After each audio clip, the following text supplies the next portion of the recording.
¿A dónde está papi?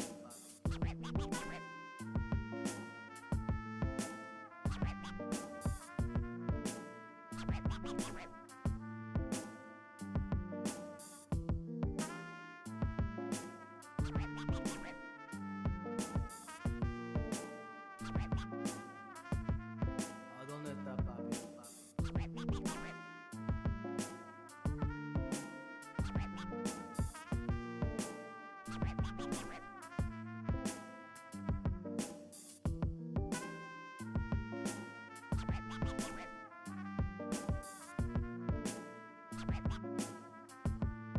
¿A dónde está papi?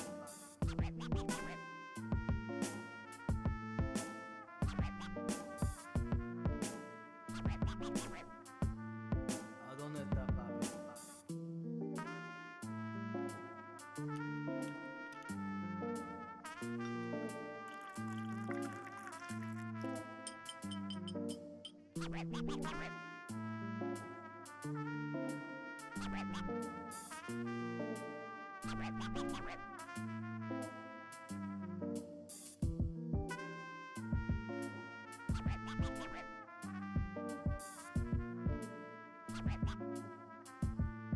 ¿A dónde está papi?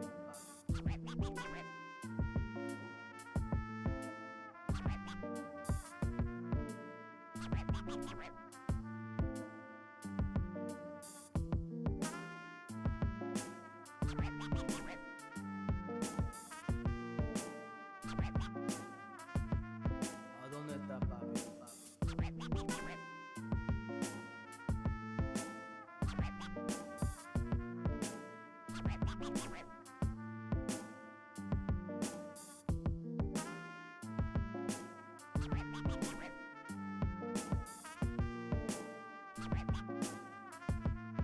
¿A dónde está papi? ¿A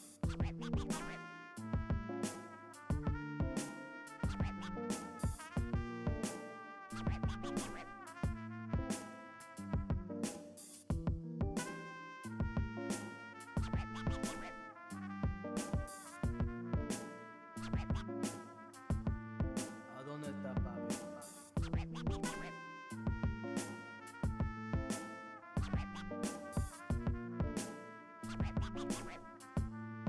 ¿A dónde está papi?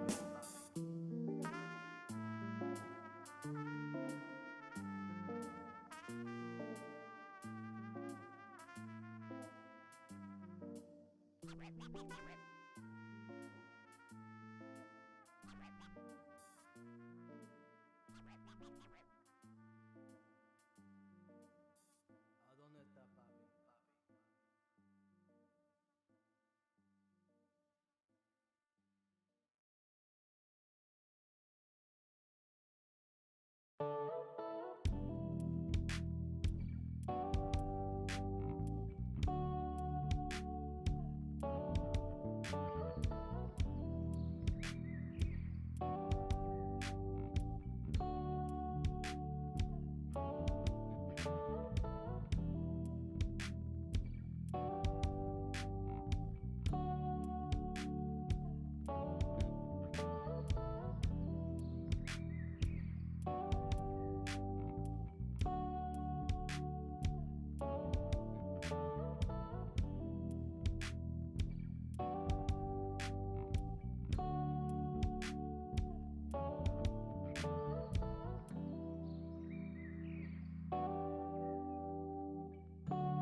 Welcome, welcome, welcome to the Monday stream. I hope everyone's having an awesome Monday. Welcome, everybody.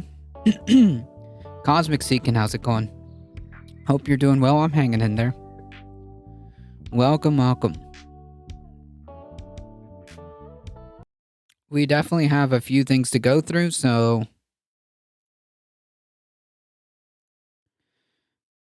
bad. I just watched a Belgian guy beat a Brit using a white ball round table, and he won the world championship. Jeez. Yellow King coming in hot with a tier 1 sub for 29 months. Jeez. Thank you so much. I appreciate the support. Thank you.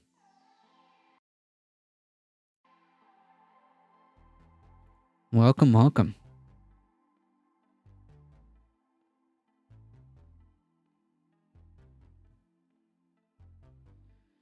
Whew. All right, folks, let me make sure we got everything going. That's good. All right. Today we definitely have some important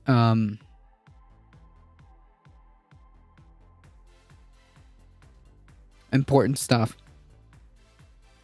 Do you know the game that I was watching? No. Two big stories. CNN is giving Trump a town hall, and Gene Curl's testimony is done. I don't know why like CNN would even entertain like Trump, because like what exactly is there to gain? Like, what new information is there to gain? I mean, we're probably gonna sit here and like watch the same, like the same 5 talking points repeated.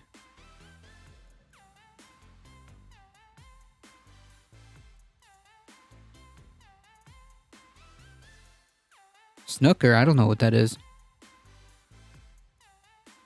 Why boycott CNN is trending? Probably. Michael Hassler, how's it going? CNN is corporate news? Yeah, I mean, it is.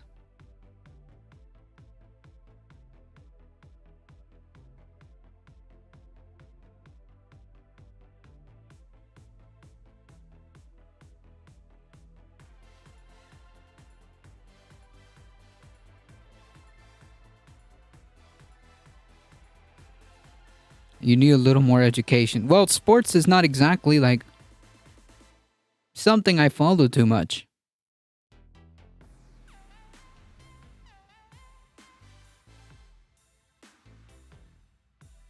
Echo Resto Dragon, how's it going?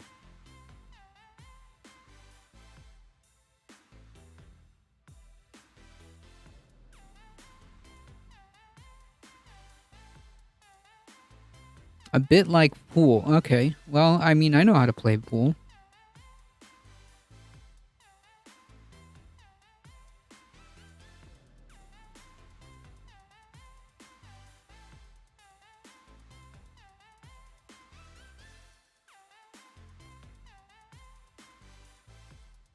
All right, folks, we got a few things. A much bigger table. Ah, gotcha. All right, folks, we got a few things to go through and not enough time. So we'll try.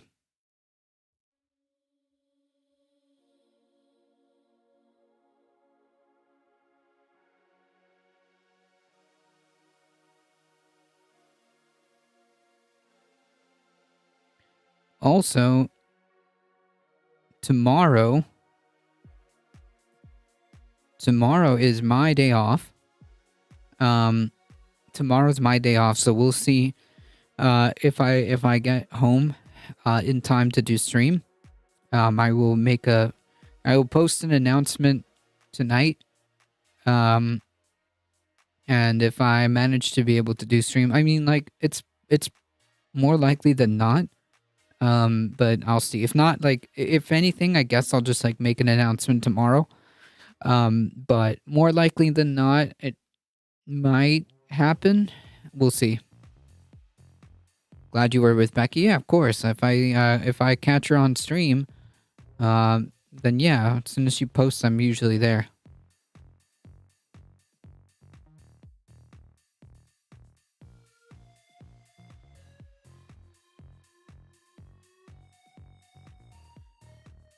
I thought you worked from home. Yes, I do work from home, meaning that I will not be working tomorrow, but instead I will be doing other stuff, if that makes sense.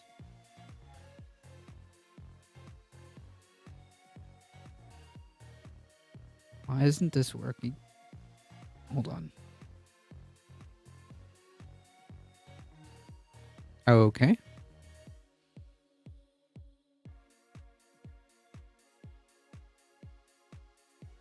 All right, never mind.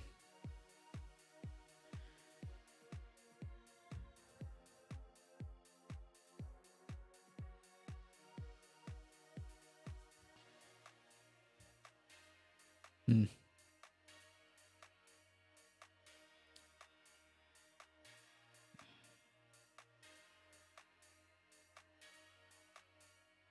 Let's see if this works. There we go.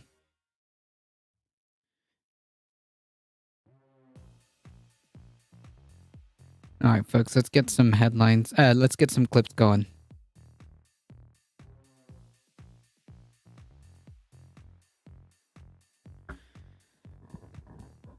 All right.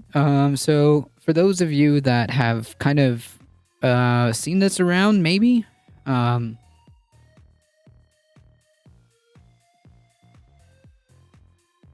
this absolute clown of a person who apparently was a UFC fighter, is a UFC fighter, decided to make this tweet. Of course, his account was suspended. But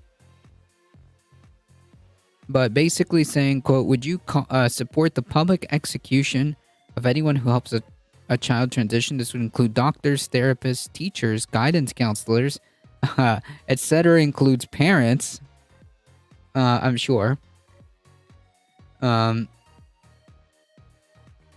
Which then he continues to post, the things are being pushed to such an extreme that the cure is going to likely be just as extreme. Yeah, they want you dead, folks. They want you dead. Because this is also coming off the back of another tweet that basically said, here, I actually screenshotted this on my phone. Shoot.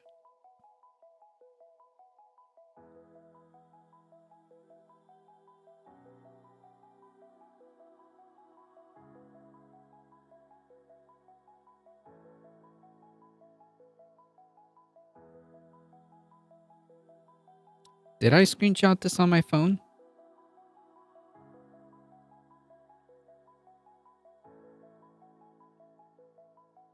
Oh yeah, here we are. Let me see if I can pull this up. If this is still up, let me see. Jake Shields is breaking the law, not just Twitter. What do you mean? Like, did he get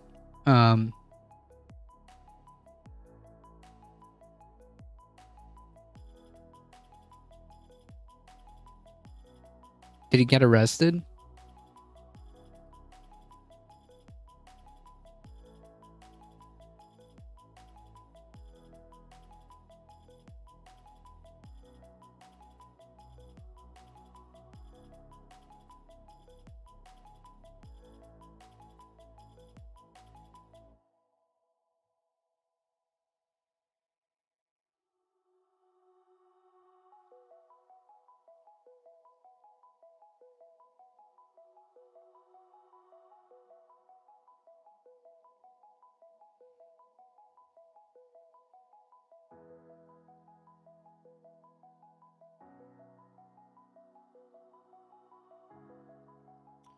Well, we're just gonna have to do with this. Because like these people delete their stuff or get banned so quickly. Encouraging crimes and other violent behavior. I mean, yeah, kind of. I mean, this is obviously what he wants is like people to get hurt. But I don't know where that would fall under current law.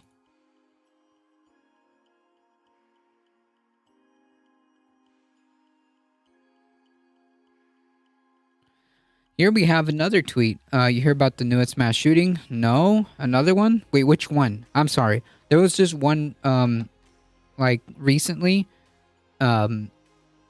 But I think it was South Carolina. It's hard to keep up. It's hard to keep up, I'm not gonna lie.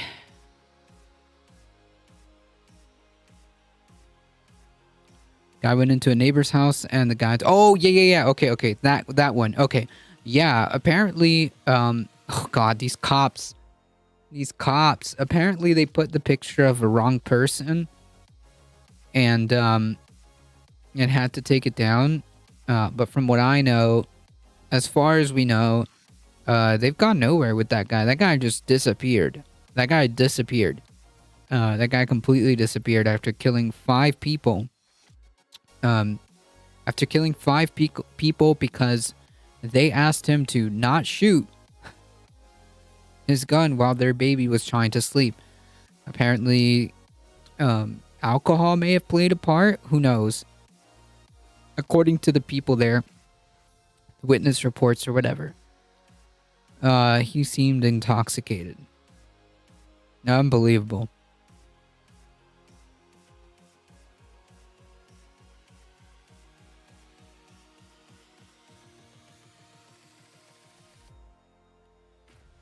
So sad.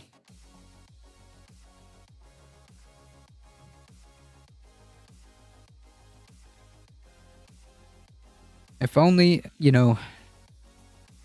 we would be serious about trying to resolve these issues, but yeah.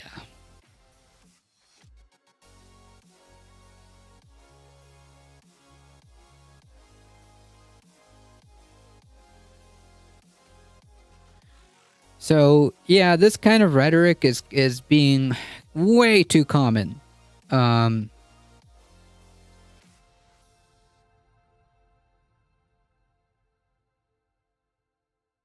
So here they post a picture of Auschwitz, I guess. A concentration camp. I'm sorry, I'm super ignorant like how these things look.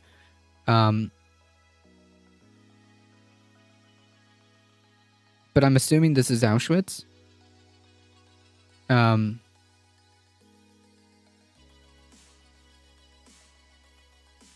then unironically posting, quote, I don't condone Nazism, but maybe the mustache man was onto something. Maybe we need to bring back that tactic back, genocide, but not towards the innocent Jews for following their religion. So, yeah. Completely ahistorical analysis over here, but okay. But on transfer following pedophilic lifestyles. This is why, whenever you hear people like Marjorie Taylor Greene, say shit like all Democrats are pedophiles, or call like a huge TikTok influencer one of the most prominent pedophiles in America, when you hear the Republican Party talk like that, because she is a rock star of the Republican Party, okay? Make no mistake about it. These people would absolutely get behind that idea.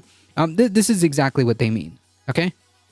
This is exactly what they mean, okay? When people call or are calling for stuff like this, public executions, in this manner, this is what they're talking about, okay? This is where it all leads to. This is where it all leads to. This is not a joke.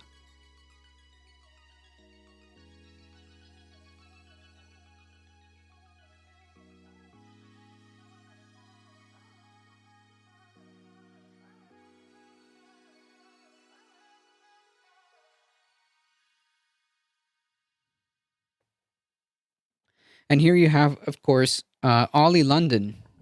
You know, the person who tried to change their appearance to make themselves look Korean, retweeting this by saying, quote, Jake Shields has been suspended for 7 days for after being mass reported by trans activists. Yeah, I don't know, man. Calling for like the public execution of people, that might get you banned. It seems to be the location. Kathy does not realize you can't cherry pick fascism or Nazism or otherwise, like you're in the cafeteria. No, but that's the thing, Alio. That's the thing. They know that. That's the thing. They know that. They know that. This is what this person is tweeting. That's what she wants right there. This is exactly what she wants right here. I mean, it's as clear as day. She's literally posting a picture of like a concentration camp. And then being like, yeah, you know what? Maybe we should like, I don't know, do the genocide, but like on the trans kind of side of things instead of like the Jewish kind of. It's all the same. It's all the same. And of course they justify, or they try to in some twisted like way, more moralistic way. They try to justify it by saying by equating like the LGBTQ community with pedophiles or being pedophilic. Because like that's been like the consistent trope that has been drilled into these people's heads for like decades. Okay, this isn't like a young person. Doesn't seem like a young person. But anyways, you know, all this like evangelicalism, this radical Christianity bullshit has been pushed since like the dawn of time. That gay people are like by default pedophiles. I mean, this is a trope that has been done for decades and decades and decades. Okay, now it's just being rehashed and repurposed, repackaged. So now the problem is the trans people, and this is their goal right here. So you have somebody like Ollie London, who's pretty prolific, retweeting the same thing, trying to play the victim, trying to play up Jake Shields as being the victim after he called for mass public executions, and then saying, quote, Jake has been one of the leading voices in calling out the dangers of the trans ideology and has been the target of coordinated hate campaigns. Yes, because reporting an account calling for like the mass public executions is a coordinated hate campaign. How twisted, how like doublespeak is that? Wild to me. And I think like the key note here, which should kind of put like the cherry on top of everything, is you have fucking Jordan Peterson retweeting this shit.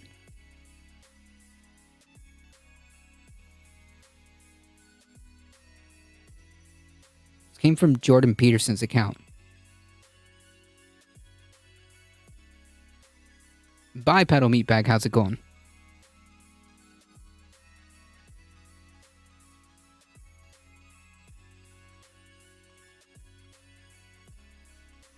It's all the same repurposed bullshit. Okay?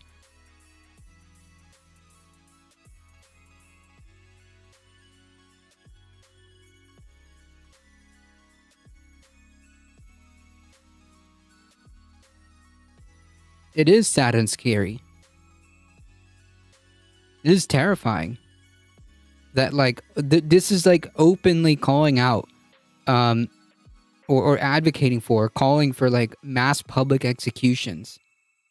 And we have like other people unironically tweeting, fucking, calling for like the genocide, trans people to start happening. Like, this is not an exaggeration. This is not a joke. This is not okay.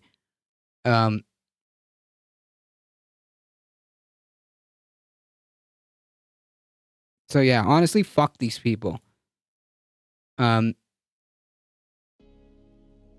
is wild. This is wild that in the year of our Lord 2023 we're seeing this shit. Not to mention, like, I think there was a video of like a bunch of fucking Nazis protesting a fucking like drag event or some shit. Like unironic Nazis with like swastikas, chanting "There will be blood" or some shit. If I can find it, I'll.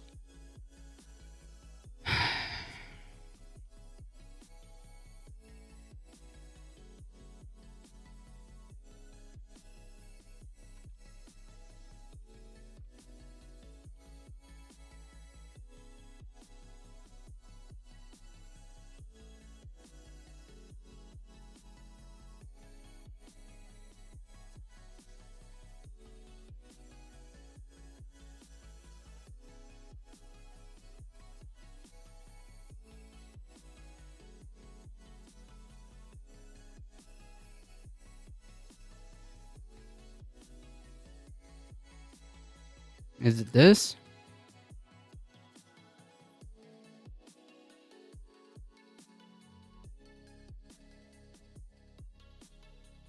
Oh yeah, here we are. Like, this is not a joke and it's not an exaggeration.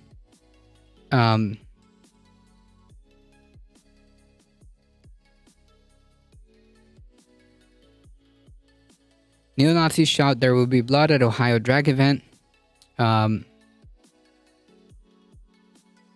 Neo-Nazis waving swastika flags while chanting there will be blood. Protest against a drag queen story hour held in Ohio west of Akron. The all-ages events billed as rock and roll humanist drag queen story hour took place in the city's Memorial Park. So it's like a public place. A number of groups turned up to protest, including a group of open neo-Nazis and members of the far-right Proud Boys. No surprise there. Police arrested 2 men for disorderly conduct amidst clashes between the protesters and supporters of the event. Drag events have been targeted by right-wing activists. No, they've been targeted by far-right, like Nazis. With a particular focus on those accessible to children in Tennessee, Republican lawmakers have voted to ban adult cabaret performances from public property or any location which could be viewed by a child, which similar legislation proposed a number in other states like Kentucky and Oklahoma. Footage from Saturday's event can be taken by documentary filmmaker Ford Fisher shows different right-wing factions protesting against the drag show. In one video, a group of 10 men, all dressed in red and black, face masks, waving swastika and blazing flags, and gave the Nazi salute, repeatedly chanting Sieg Heil, along with There Will Be Blood. Yeah. According to Fisher, the different right-wing groups, which combined to had several hundred protesters, did not all get along, with police having to defend neo-Nazi groups from fellow anti-drag activists. Other extremist groups who took part in the protests, including White Lives Matter Ohio, the White Nationalist Patriot Front, and Proud Boys, who tried to distance themselves from the vowed Nazi groups. I mean, damn, dude, if you're looking at yourself and you're looking at the group of people next to you, and the group of and the people next to you are literally swastika waving neo-Nazis, I don't know, man. Maybe you should kind of like reevaluate the position you've put yourself in. I don't know, man. Maybe take a step back and have some like introspection. I'm just saying. And just like Marjorie Taylor Greene acting like a reporter was any witness or actual people or any of these GOP MAGA-fearing scandals. Yeah, this is not just scandals though. Like, these people actively want you dead. Like, make no mistake about it. These people actively want you dead. The reason why they continue to push this groomer bullshit, which, by the way, it turns out that a lot of the times, the whole, like, groomer stuff, it ends up just being, like, these fucking evangelical far-right or, like, right-wing people. It just ends up being, them. Every accusation, it is just a confession. Oh, look at that. Another one.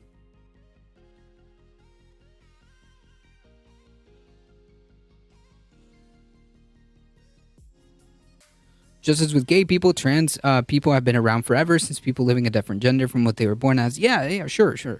And it's the same old trope. It's the same old trope that, you know, the gay people are pedophiles, or they're like predators or whatever bullshit. To keep pushing this groomer. Yeah, that's where I was going. Okay. Yeah, they keep pushing this groomer stuff. And this whole like pedophile stuff, because like that's the twisted moral justification and moral basis as to why they want to end up here.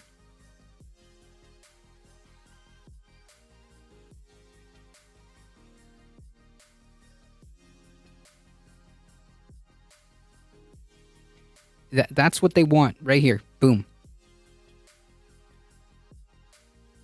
It's not an exaggeration anymore, folks. It's not an exaggeration.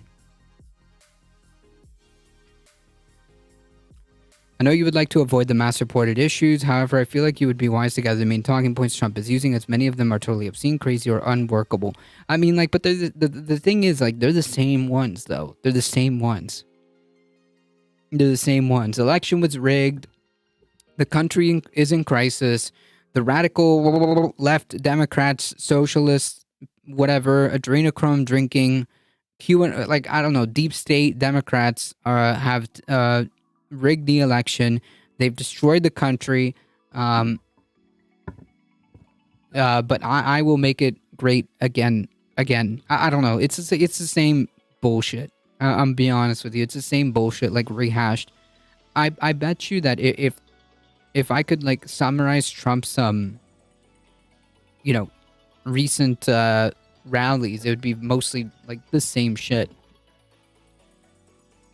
He has added some new ones. Well, I mean, if you give me a synopsis, if you give me some of the new ones, we can go over that. The U.S. must raise debt limit by as early as June to avoid default. Yeah, it's going to be another political football. That's going to be another political football for sure.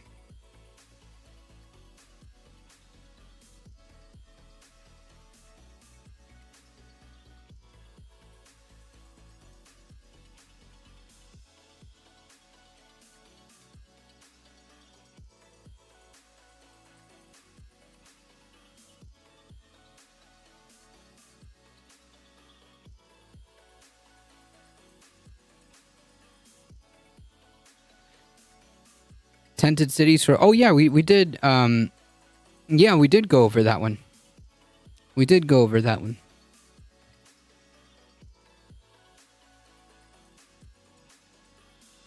Trump barely adds 4% new... barely new points to his speeches. I mean, it's mostly the same old, same old.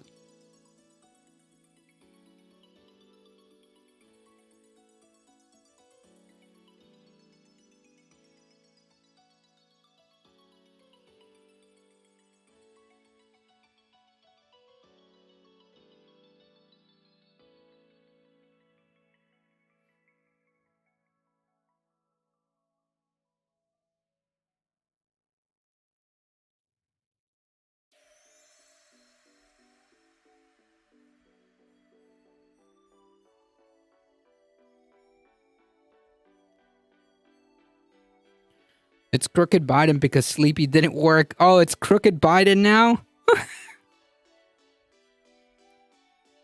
Screw it. We're going to 2016. Let's pull out the old crooked Hillary. Let's just use it for Biden. Sure, the problem is Trump either has rented teeth or is slurring so bad it's hard to tell what he's saying. You didn't hear that? Let me find the clip, please. All right, listen. If we're gonna meme, all right, give me memes.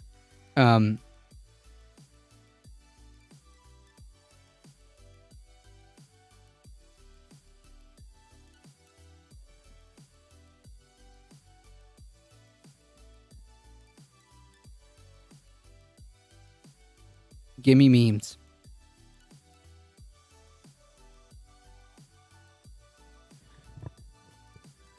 Anyways.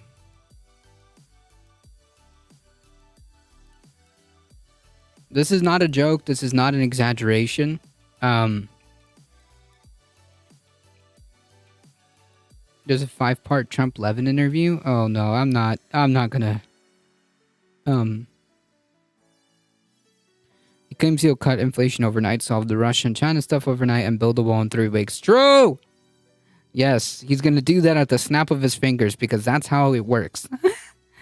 Oh man, did he even propose like a policy as to how he would do any of this? Like, what exactly does he propose to do about the whole like Russia, the war that's going on there, and the I don't know what China stuff means. You mean like, the Taiwan thing?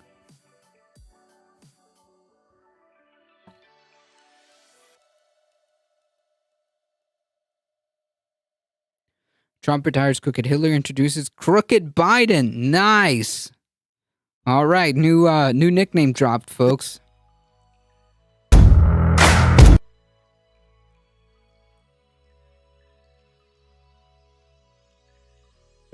Announcement. Are you ready? Is everybody ready? This is going to be... He says he will ban abortion. Yep. And stop gender changing surgery. Yeah, I mean, this is not surprising. You know, this is not surprising because that's like where the party is, right? Remember, Trump is the party. Trump is the GOP, and that's where we're at. We'll talk about that in a second. Um,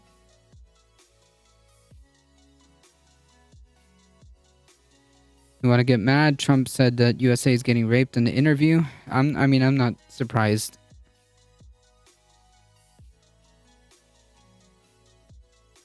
Be a major announcement. Are you ready? Is everybody ready? Major announcement, folks.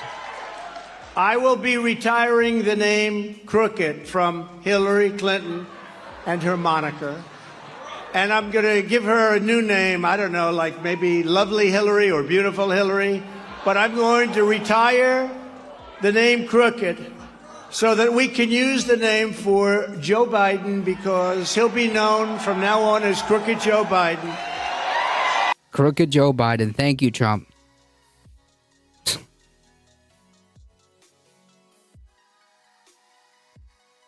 Anywho.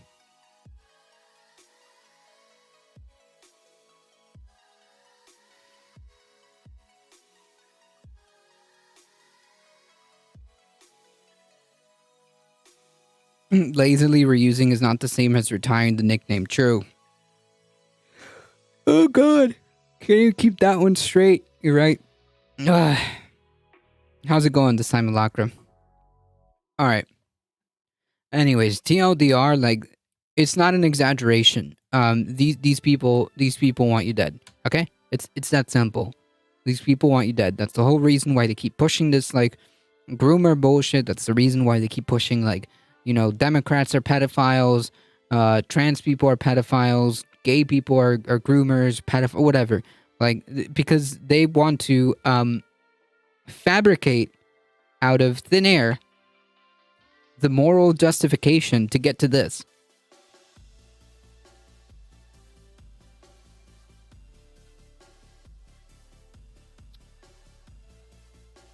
They want to will into existence the moral justification to get to this, okay? Make no mistake about it.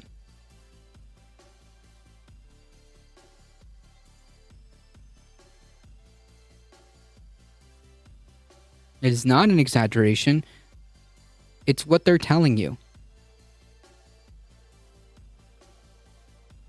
It's not me drumming this up. It's literally what they're telling you. She's not exactly hiding it.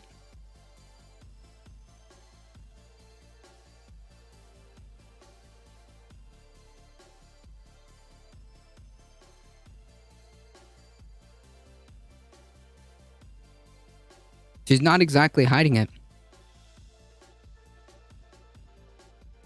Make no mistake, folks. This whole bullshit, all of this is to build and fabricate into existence the faux moral justification in their twisted heads, in these twisted conservatives' heads, as to how we're going to build the path to this, okay?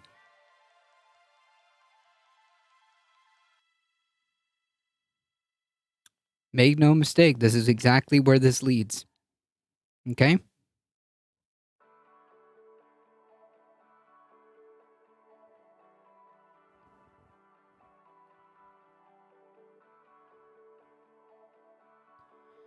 Here's your name. Trump indicted on 6 court cases. I mean, I'd prefer convicted. I'd prefer convict. Convict Trump. Anyways. Like, make no mistake, folks. This isn't like an exaggeration. This isn't like, you know, me making this stuff up out of thin air. This isn't me like, oh, I'm just gonna grab some like random accounts. Like, no, these type of rhetoric is being pushed, tweeted, retweeted, shared by this kind of rhetoric is being pushed by massive people. Okay? And the original Jake Shields tweet, oh boy, the responses, it's gone now, but the responses were quite clear.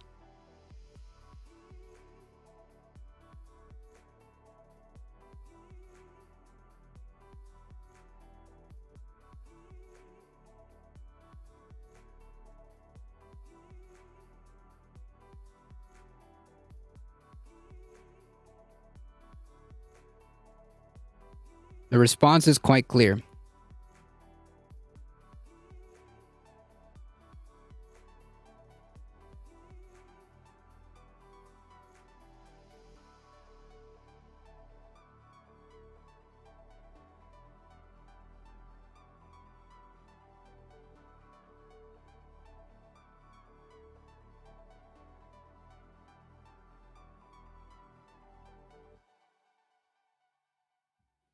The new Trump book, Letters to Trump, and also in Mark Levitt, the Levin interview.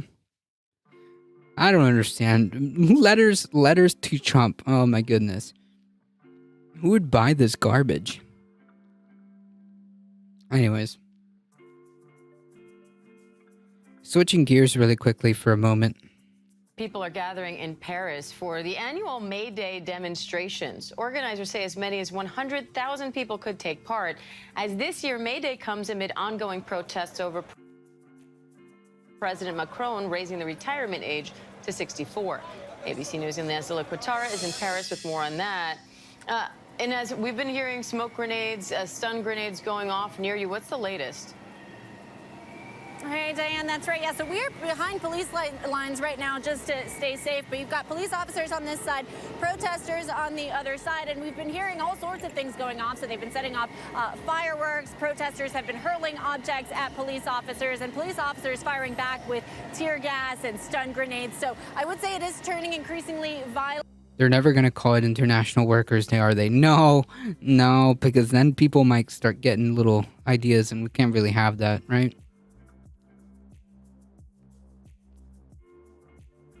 Because then people might think like, International Workers' Day. Well, I'm a worker. We can't have solidarity like that. They are protesting pension reform here, so they've been protesting pension reform for weeks now. The government's plan to raise the minimum retirement age from 62 to 64. The law has passed, but demonstrators are confident that if they continue to, cause this kind of chaos right here, that the government will backtrack. They're pointing to the fact that that did happen once. Yeah, okay, dude. Or maybe talk about how we got here in the first place. How did Macron manage to pass this? Because I think that would be a very important detail, right? How did Macron manage to pass this? Oh, wait. He fucking shoved it down everybody's throat. This didn't go through, like, their equivalent of Congress. Nobody wanted this shit.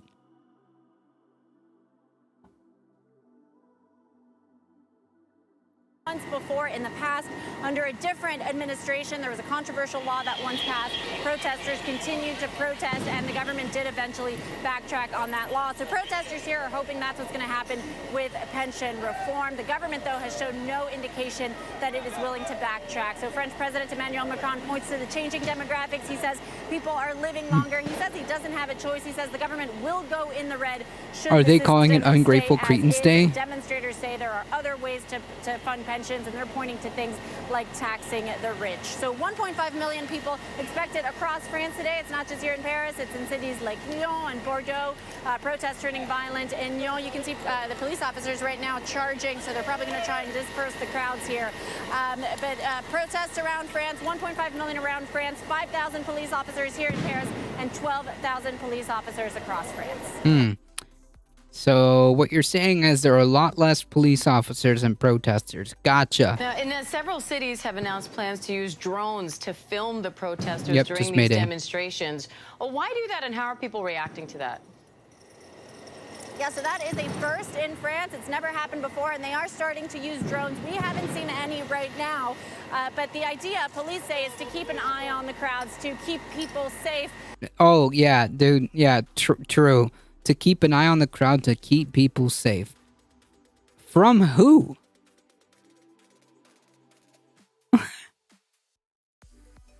On the flip side, though, demonstrators are saying that, it's a breach of their privacy. They don't want to be filmed. They're worried that that footage could then be used against them to maybe arrest them. So that is certainly something that's been controversial here as things continue to escalate, as protests continue to happen here in France week after week with no signs of letting up, Diane. All right, Inez de la Quatara in Paris for us. Thanks, Inez. Stay safe. Yeah, so in case, like, we forgot, France is still protesting. in case we forgot and we need a refresher, as to how, like, as to another world, you know, another world where the people, the American people, got together and protested for weeks on end. Yeah, keeping them safe with tear gas. Yep. Let me serve and protect the shit out of you.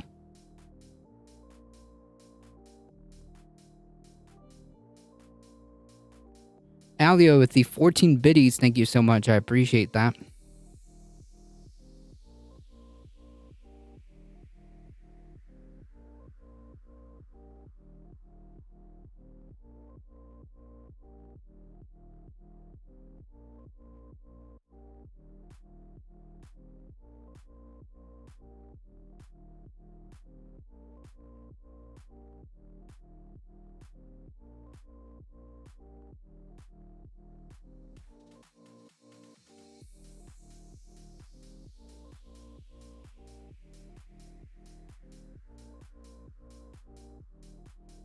All right, folks. Switching gears really quickly. 150-year-old chastity law that may be the next big fight over abortion. A law passed 150 years ago that banned the mailing of contraceptives, lewd material, and drugs that induce abortions. Abortifacients could provide a pathway for effectively banning abortion nationwide, even in states where the procedure is legal. Pay attention to this, folks. When the Supreme Court reversed Roe v. Wade and eliminated constitutional protection for a guaranteed abortion right nationwide, the conservative majority fashioned its ruling as returning to a matter of abortion policymaking to elected officials, particularly in state legislators. But that was never the complete plan. But the next battle lines are now being drawn around the Reconstruction era federal law. The Comstock Act are an example of how the picture after Roe v. Wade is far more complicated, as abortion opponents are challenging the means of abortion, such as the drug mifepristone, in court. The most sweeping Comstock Act arguments are from anti-abortion activists who could at the very least end the availability of medical abortion, which would make up the majority of abortions in the U.S. today, and could have the effect of eliminating surgical abortions as well by restricting the shipment of medical instruments and supplies used for the procedure. I do like how I managed to get automodded after arriving. Nice.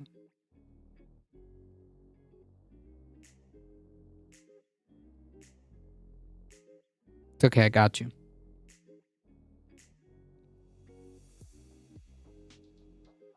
Comstock is really the backdoor way to remove access to abortion across the whole country, said Greer Donnelly, a University of Pittsburgh law professor who specializes in abortion law. A fight over the reach of the law and how it can be deployed is beginning to brew in court. It has also been on the radar of states and local officials, but the end goal is a GOP federal government, willing and empowered to wield the law in a way that could make it impossible for abortion providers to operate. Yeah. And make no mistake, they're not going to stop there, okay? If the current proxy legal battles over the statute's meaning unfold in the way that abortion opponents hope, enforcement of the law could be a central issue in 2024.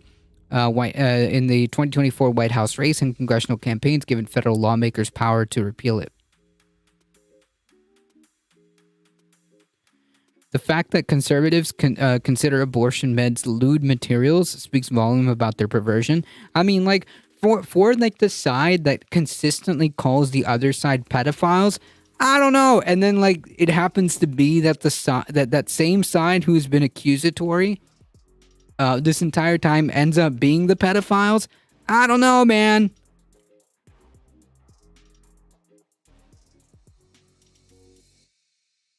What's the motto, folks? Every accusation is just a confession, folks.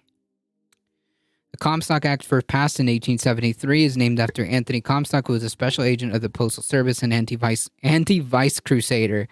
Oh, boy. The law's critics said it's discriminatory against women, pointing out that at the time of its adoption, women could not vote, and the Supreme Court had not yet interpreted the constitutional Equal Protection Clause to prohibit sex discrimination.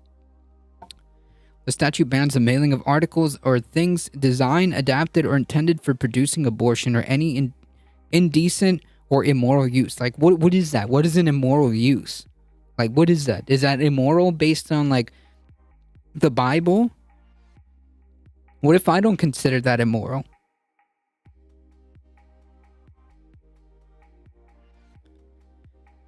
And in a separate section describes its prohibition as being on any drug, medicine, article, or thing designed, adapted, or intended for producing abortion.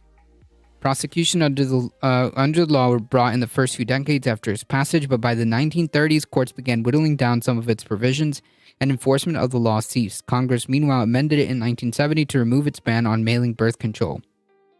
Anti-abortion activists contend, however, that part of the statute having to do with the abortion-inducing drug remains good law, even if there is no appetite for enforcing it, while the Supreme Court's 1973 Roe v. Wade precedent, which protected abortion rights nationwide, was on the books.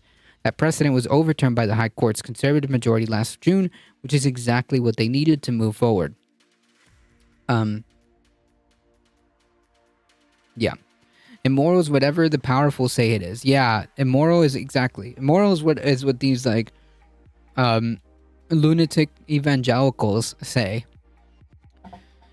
And as we saw what conservatives mean by, traditional family values. We saw that play out step by step on Steven Crowder's thing, right?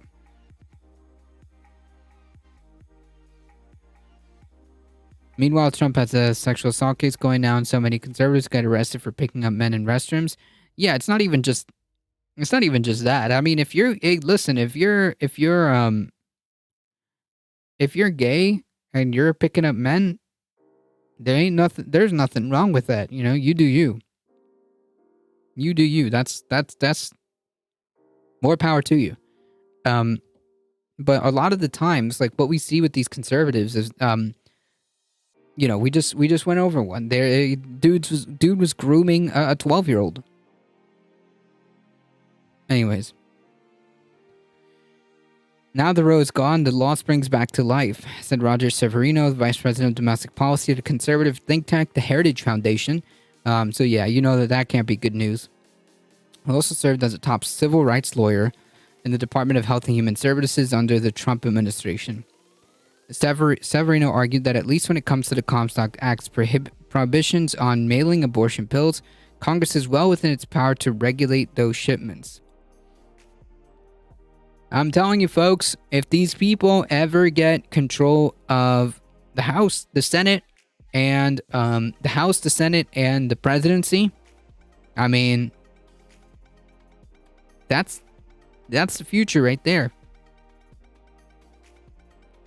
They're telling you exactly what they would like to do. They can and they will implement a theocratic authoritarian state. Make no mistake about it.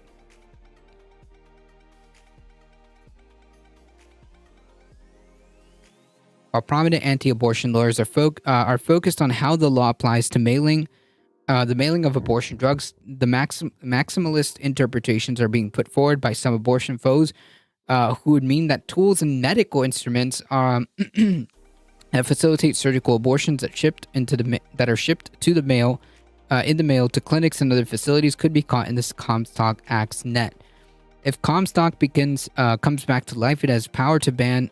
It has power to ban abortion nationwide. It's not just pills.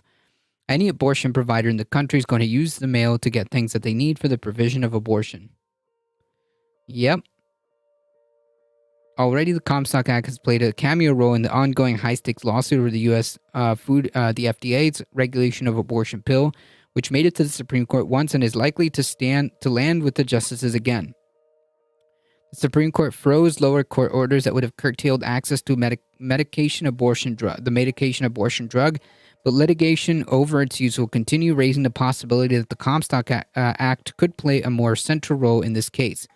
Depending on how the legal battle plays out, it could empower the Justice Department even in a possible future Republican administration to bring prosecutions under the law, which could complicate or perhaps even end access to abortion. That's what I'm saying, folks. Republicans have no business being in power at anywhere near power. And we must do what we can to make sure that the power that they have gets reduced to as much as humanly possible. These people do not need to be anywhere near power, because again, I guarantee you, it's not going to stop. It's not going to stop at abortion.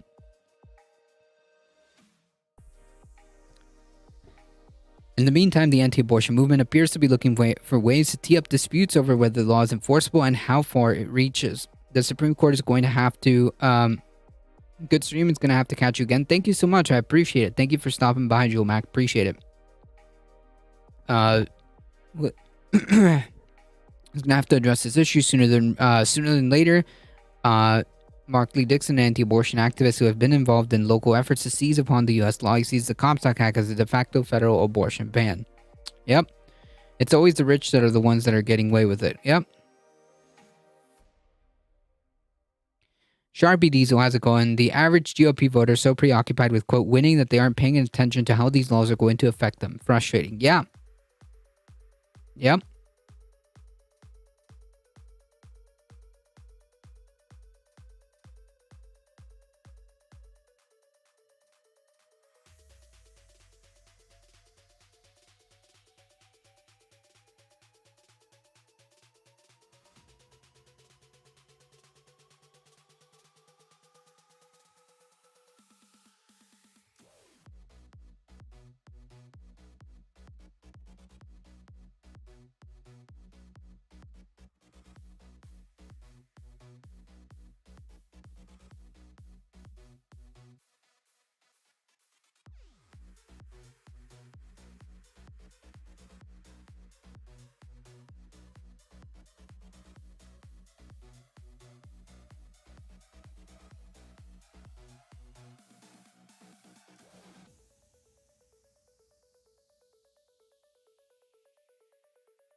Yep. SCOTUS Thomas taking gifts, so the moral yeah, there's no such thing as a moral conservative. Yeah. Sharpie Diesel, to your point. Here's an example of what's happening in Florida.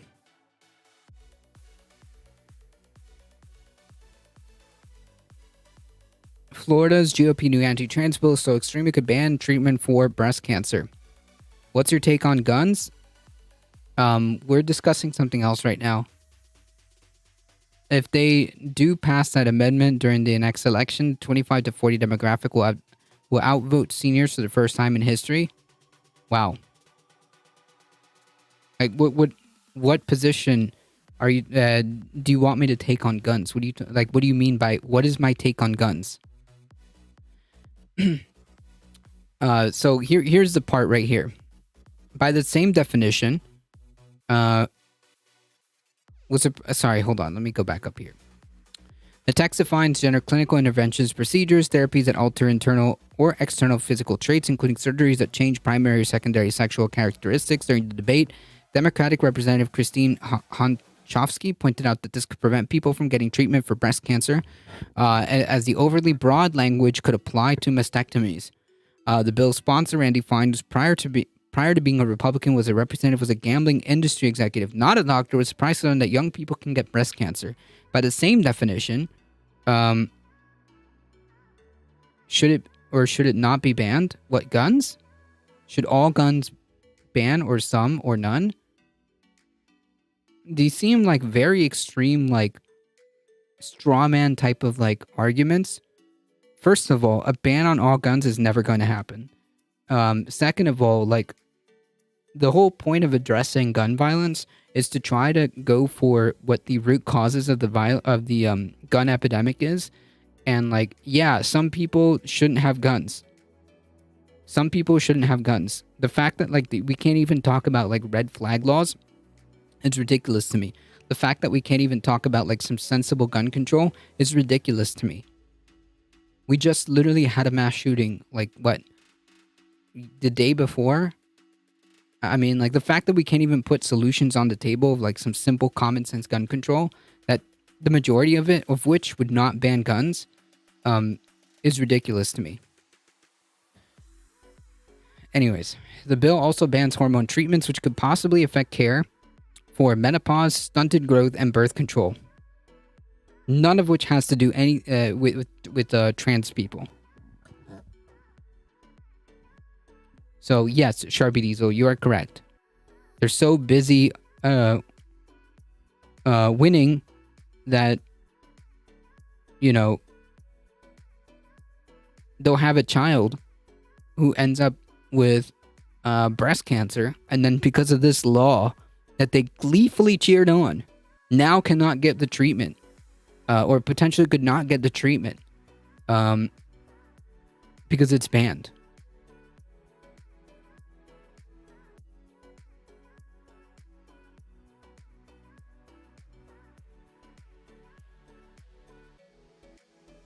I had to take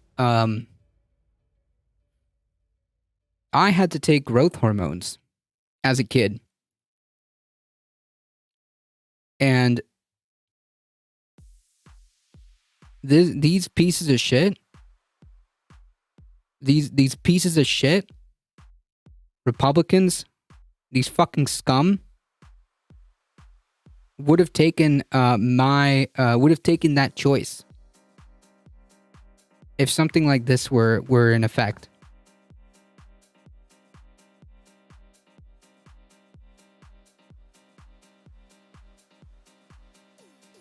If something like this were in effect, potentially at the time where I was a child, these pieces of shit, scum of the earth Republicans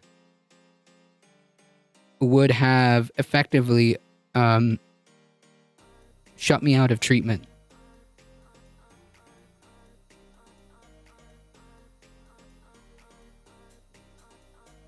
Or at least shut that choice. That would also ban testosterone shipments as well. So there you go. Yep, I guess Joe Rogan can't get his testosterone anymore. Nah, just kidding. Joe Rogan is rich and powerful, so he would be fine. But yeah. Anyways, scum of the earth, Republicans would have denied that avenue for me.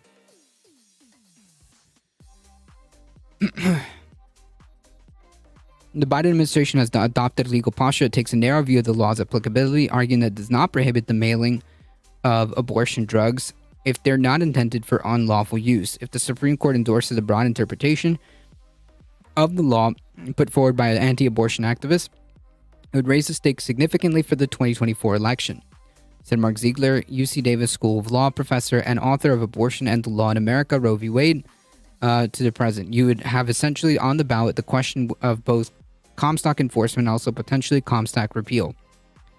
Do I think under a Trump presidency they're going to confiscate surgical gloves because they could be adapted for use in abortion? No, I don't think that's probably going to happen, but the language is so broad that it would really be the license to go after a lot of things beyond just abortion pills.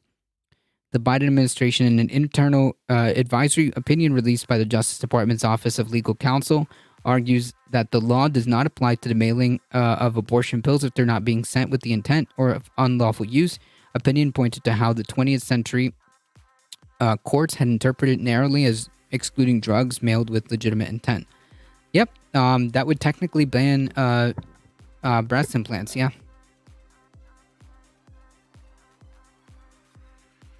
Unless I misread that, but anyways.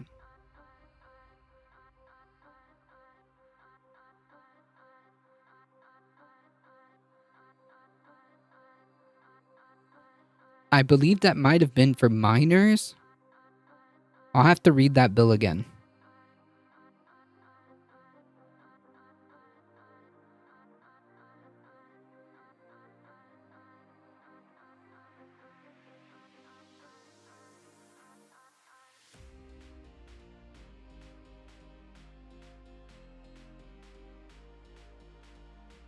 No, I think it's so vague. I don't think it's just for kids. Yeah, I think it's vague enough that, yeah, technically I think it could ban breast implants. Earlier in chat, POTUS Biden called the Big Four Is in Congress to May 9th meeting to talk budget. Remember, the White House said it won't negotiate a debt ceiling. So we'll see how this careful dance works here. McCarthy agreed to meet. I mean, like, I don't know.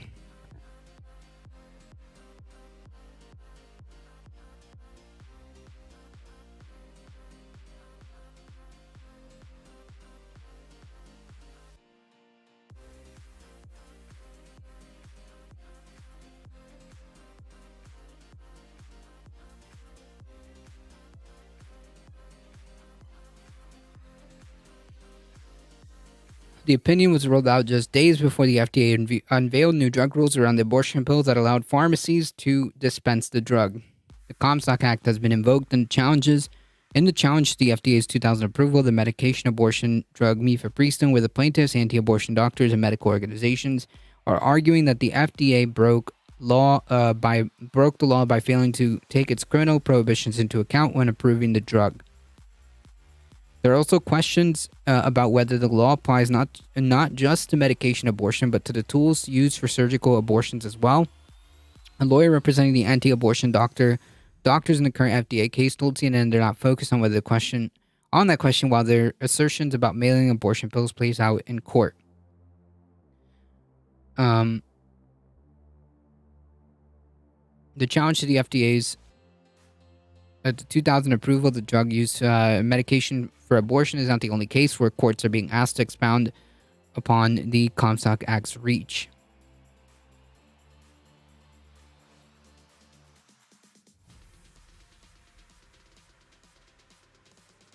So just to kind of like shift through this, there are several challenges here.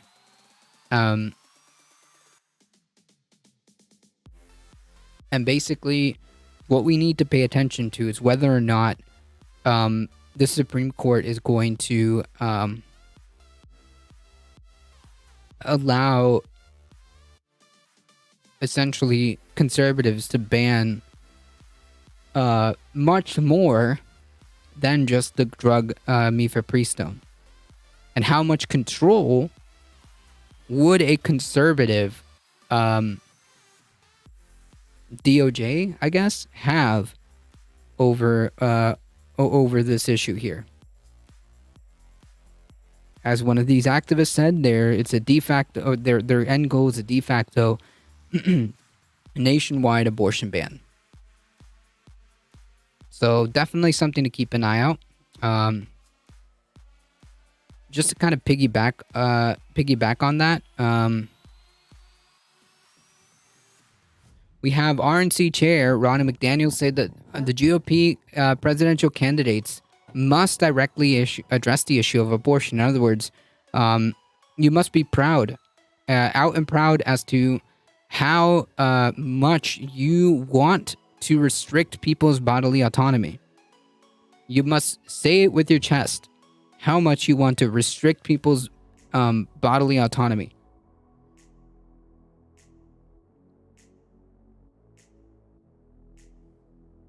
Quote, the guidance we're going to give to our candidates is that you have to address this issue head on. Democrats have spent $360 million on this, and many of our candidates across the board refuse to talk about it, thinking we can just talk about the economy and ignore this big issue, and they can't. Well, the reason why they're ignoring it is because they know they're on the wrong side of this. And the only thing that they can try to like play off or misdirect is to talk about the economy. Never mind how it got to that point.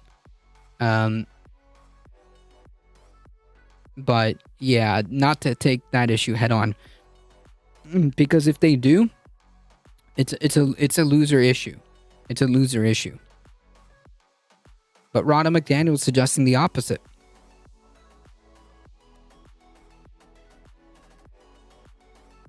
Ronna McDaniel is telling or suggesting the GOP candidates to be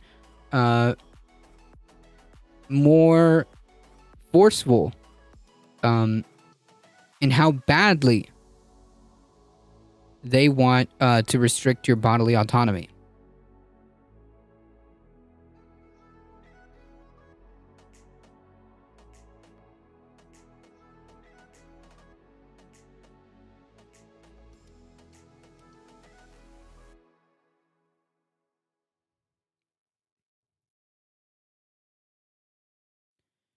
shifting gears really quickly.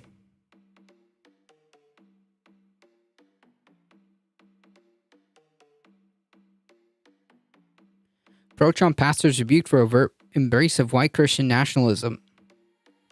No surprise. No surprise here. Far-right religious groups with ties to Trump loyalist Roger Stone and retired Army General Michael Flynn is planning events with pastors in swing state churches in Arizona, Georgia, North Carolina, Ohio, Pennsylvania, and elsewhere to spur more evangelical backing for the U.S. president, former U.S. president in the 2024 campaign. But the group Pastors for Trump is drawing sharp rebukes from mainstream Christian leaders for being extremists, distorting Christian teachings, and endangering American democracy by fueling the spread of Christian nationalism. I don't know about that. I think it's all like it all kind of comes to a head. It's all the problem. Christianity is a big problem here. The Oklahoma-based evangelical pastor and businessman Jackson Lamer, leads the fledgling Pastors for Trump organization. Lamer told The Guardian boasts over 7,000 pastors as members, and he will unveil details about its plans on May 11th at the Trump National Doral in Miami, an event that Trump will be invited to attend. I wonder how many groomers do these pastors have. Stone, a self-styled dirty trickster whom Trump pardoned after he was convicted of lying to Congress, is slated to join Laymeyer in speaking on May 11th, according to the pastor. Laymeyer added he will talk more about his pro-Trump group at Reawaken America, an evangelical gathering on 12th and 13th of May. I mean, like, these people are organizing. These people are organizing and are very dangerous and are very effective once they put their mind to it. So do not underestimate these people. 7,000 pastors. Each one of those pastors has a potential of influencing a lot of people. And like, if you're like evangelical or like whatever in these like religions, I mean, like, the whole premise of faith is like accepting shit without any evidence. So I mean, you'll just believe whatever the fuck the pastor tells you. So yeah, cool. The chain reaction will be ban the meds, and they will find out how many resources will be required to enforce that and start defunding Postal Service again so that they can't deliver the meds. Then enlist puritanical busybodies to start messing with the mail to starting a new wave of mail-related felonies being issued. Then we get a new wave of the government is trying to genocide white people again. Yeah, I'm not surprised if that's how these people think. It's the same story, same old bullshit. It's so annoying.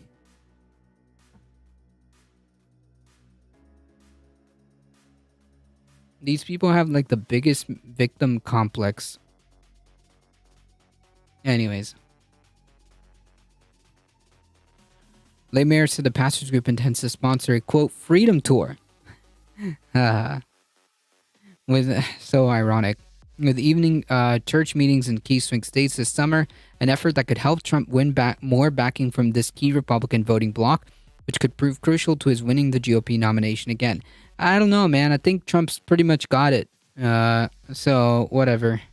Laymeyer described the genesis of Pastor for Trump in dark and apocalyptic rhetoric that has echoes of Trump's own bombast. We're going down a very evil path in this country.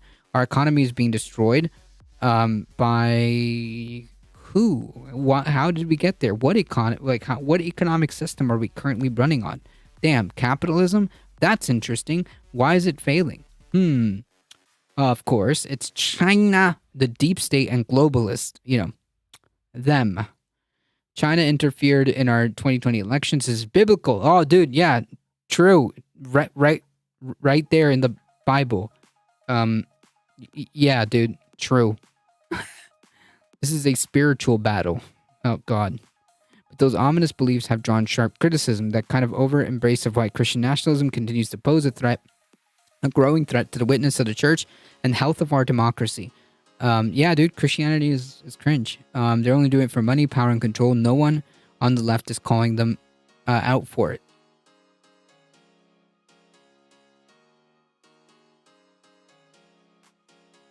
Wait, who? The evangelicals? Yeah, these are nut jobs. Yeah, we absolutely, well, here. Here we talk about him.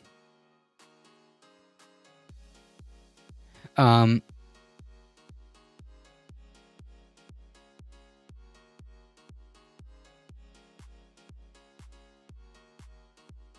Republicans.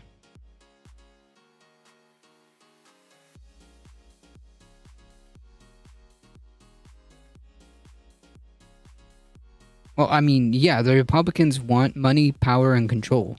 Yes. I really do want Trump to be the candidate now. Then we get him to endorse as many people so he can get... So, as he can, so the electorate knows who to not vote for. I mean, he's pretty much, like, going to be the candidate. I mean, there isn't really any other close, like, challenger. I mean, like, if Ron DeSantis really does end up announcing in the middle of May...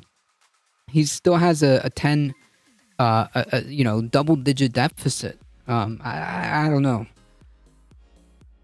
I don't want to say it's, like, settled, but, like, it just seems like it's going to end up being the case. Jericho, thank you for the follow. Appreciate it. Welcome.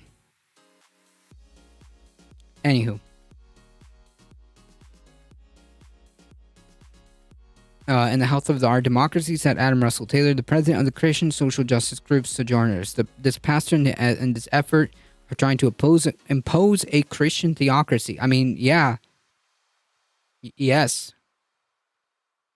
It's imperative that Christian leaders of all backgrounds, including conservatives, speak out about this effort as a threat to our democracy and the church. But they're the ones leading it. Why would they speak out against each other?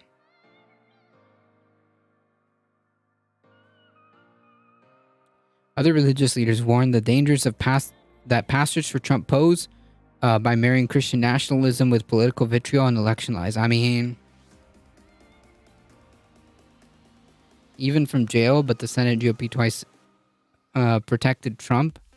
Yeah, I mean, if he can run from jail, yes, he can. I don't know if I don't know what the procedure would be if he managed to win. But yeah, he could technically run from jail. Yeah. Assuming he sees a day in jail, which, let's be honest, folks, I don't know. For years, Trump has tried to co-opt religious leaders to serve his campaign. Not tried, is, because that's who these people are. Okay? Even attempting to change long-standing tax law to allow dark money to flow through the house of worship. I mean... Executive Director of Baptist Joint Committee for Religious Liberty. Tragically, far too many pastors have confused political power with religious authority because that's what they want. So it's the same shit to them. And have thrown their lot in with Trump no matter the cost to their ministry. Passage for Trump is the next step in this unholy alliance mixing Christian nationalism, election lies and vitriolic language, and a gross distortion of Christianity. Nah, I don't know about that. It seems spot on to me. As a Russian, I think only Trump has the power to stop the war in Ukraine. Oh, yeah, dude. True. Trump is going to come there and immediately snap his fingers, and the war in Ukraine is going to stop. Never mind the person who started it. Never mind the person who gave the order to invade. Yeah, dude.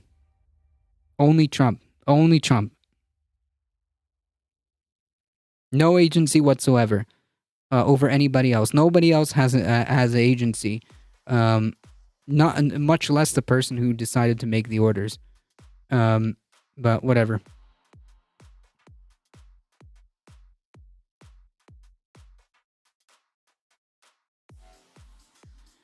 It will guarantee that they're doing it as last-ditch effort, and will hopefully be what finally fractures the GOP. I hope so.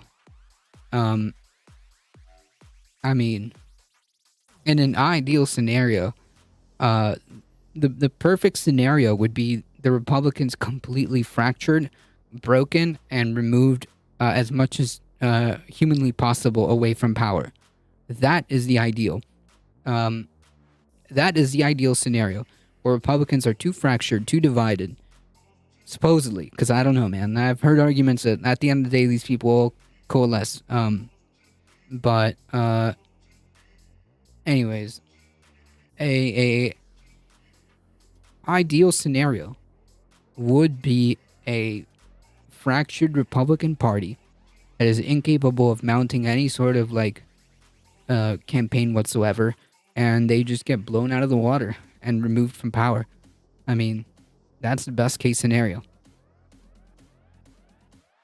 Everybody's job in here in the U.S. Everybody's job in the U.S. here is to do whatever they can with whatever tools that they have, with whatever time and means that they have, to remove these people from power. I mean, it's the thing to do in terms of politics. They have to be getting tired of keeping up, trying to make their base mad about everything that barely affects their constituents. Yep. I mean, hopefully, I don't know. These people have been playing the same song and dance for decades and decades and decades. So who knows? And it still works. But the point is, if you're here in the U.S., then yeah, we should be doing everything to remove these people from power. So yeah, power's power to them. They're too corrupt, unevolved, and unenlightened to understand the difference between politics and religion. They think it's the same because it's power. Exactly, because it's power to them. Anywho, yeah, you're right. There's ample evidence that Le Maire has embraced religious and political views replete with extremist positions. I mean, Le Maire has previously attacked former House Speaker Pelosi as a demon and former COVID advisor Fauci as a mass-murdering Luciferian. True. To Le Maire, the attack on the Capitol, the insurrection on the Capitol, was an FBI inside job, even though there's no evidence of that. Whatever. Besides his apocalyptic rhetoric, Le Maire's effort as echoes of the 2-year Reawaken America tour, which is combined election denialism with Christian nationalism, and regularly featured Flynn at its 2-day revival style meetings. Yeah, I mean, this is some like cult shit right here. This is some like cult behavior. And it's incredibly dangerous to merge these two like thought processes, these two ideas of like this entire, election denialism bullshit, as colloquially as it's called, the big lie, to people who are so fanatical, and to people who are so extreme, and to people who are already primed by default, because they're Christian, by default, to accept things without evidence. It's just a bad deal. It's a bad deal, and it's very dangerous. Make no mistake about it. Do not underestimate these people.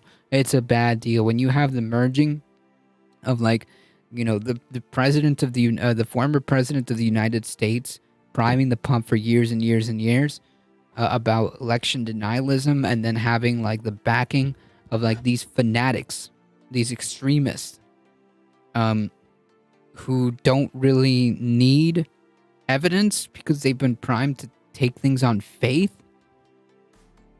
I mean, it's a bad deal. These people are incredibly dangerous. And what worries me, is that if a repeat happens where it ends up being Joe Biden and Trump heading off to the general election, missionaries of hate, I like that.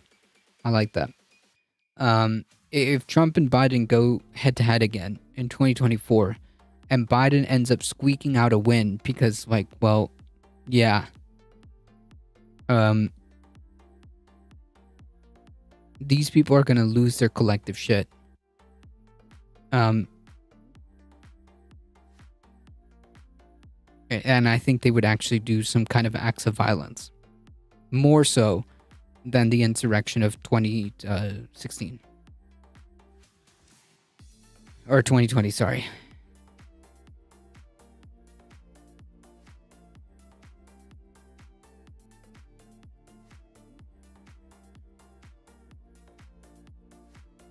Pretty sure we're gonna see religious militias start to publicly appear. I mean, the militias the far right militias that you see around here are religious. I don't know, like, have you seen like a lot of documentaries about like some of these militias, like these far right militias? They're super evangelical and they're super Christian. You listen to the way they speak. Yeah, they're like they have like mottos like God, country, and flag or some shit. God, country, and something else. Fuck. God, country, and family. God, country, and family. So like, yeah, these people are already there. Oh man. Trump in 2015 was doing better in campaign. Now in 2020 president, Trump's campaign is much slower. Yeah, but here's the problem. Biden isn't exactly the most popular dude on the block, okay? Biden isn't exactly the most popular dude on the block.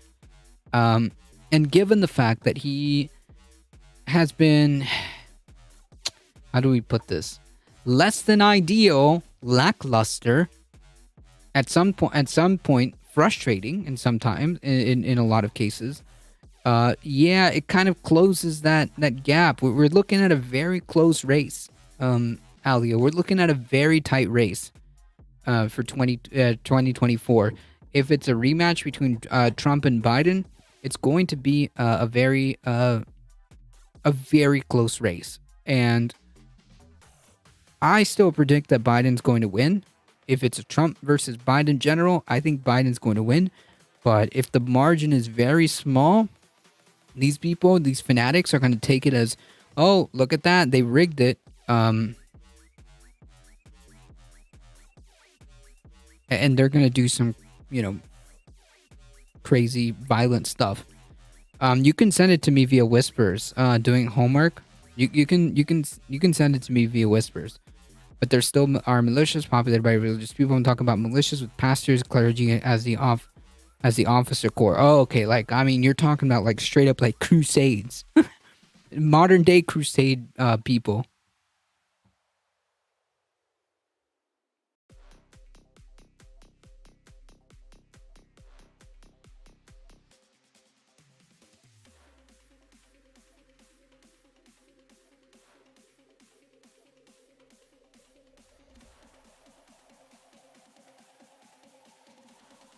It's scary. Scary thought. Scary thought.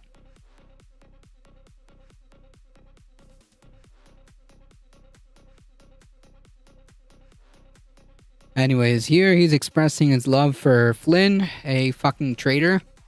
And a liar. Being adulated as a leader and a general.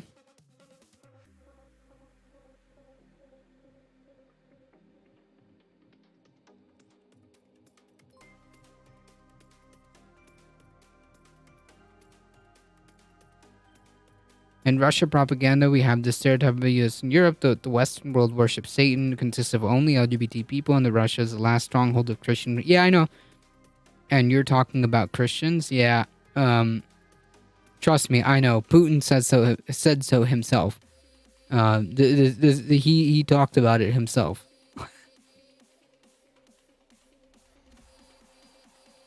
Because there's no other place that Christians. There's no other place that Christians are in the world. Anyways, yeah, that's pretty base though. Worshipping Satan and only LGBT people. Damn, sign me up.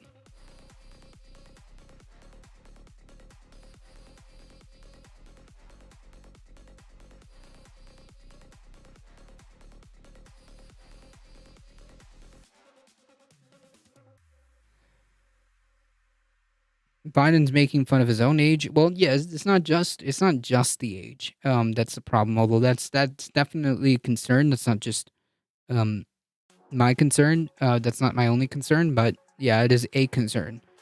So unless the political committees change the candidate, we better hope Biden wins and Trump would be horrible. Yeah, of course. I mean, the whole point being is that like everyone that's in the U.S.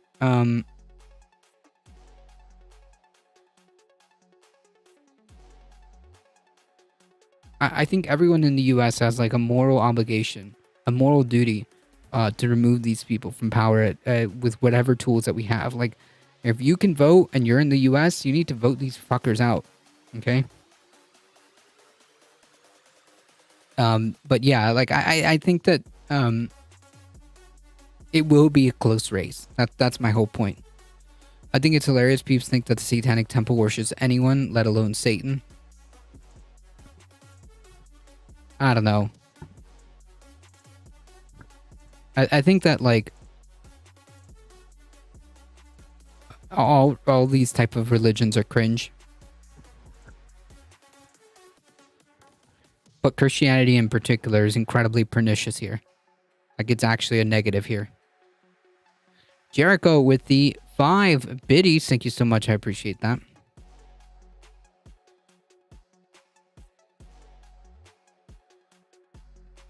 Anyways. This is very dangerous. Very, very, very, very dangerous situation here. Made the tape. They made the temple specifically for political action. Who, the Satanic Temple? Oh yeah, to like troll like Christianity, or to troll like Christian. Yeah. Yeah,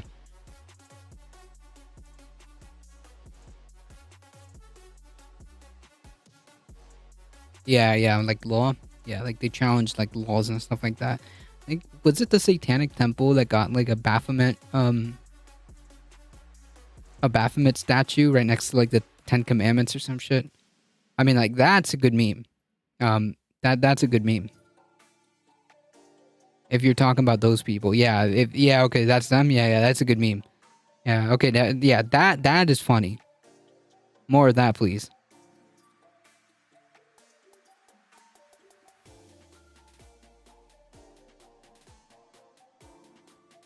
All right, so we got two important articles. See if we can get that done before 7. The North Carolina Republican-controlled Supreme Court. Satan Khan was in Massachusetts this past weekend, reversing previous rulings that were handed down in the state Supreme Court leaned Democratic, said Friday that North Carolina's constitution gave state courts no role to play in policing partisan gerrymanders. So yeah, that's a problem. So essentially what they're saying is if the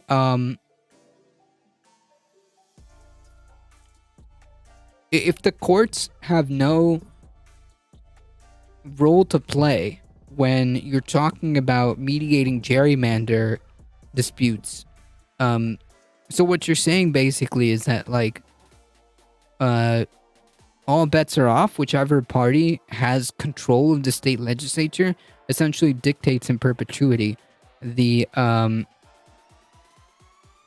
who stays in power. And like, if you get a super egregious gerrymander where you could exclude, say, black people, where's the recourse there if the courts have no role to play? Gerrymanders, where you essentially divide the map, the districts, the political districts or the political areas. So essentially what they're saying is whichever party controls the state legislature essentially controls that state in perpetuity. Because, like, what else are you going to do? The only, if that's the case, if the courts have no role to play in mediating any of this, then where do you go to arbitrate this? You don't. The state legislature determines how that plays out. The state legislature determines how that plays out, and if it happens to be that your state is Republican, oh well. The ruling is a victory for the GOP state legislator who brought the case back to the state Supreme Court after Republicans flipped seats on the court in the midterms, giving them the majority. This is what happens when Republicans win power, folks. This is why it's so important folks, it's so important to pay attention to what the heck is going on. Okay? It is so crucial to pay attention if you live here. If you live in the US, it's so crucial to pay attention to what the heck is going on.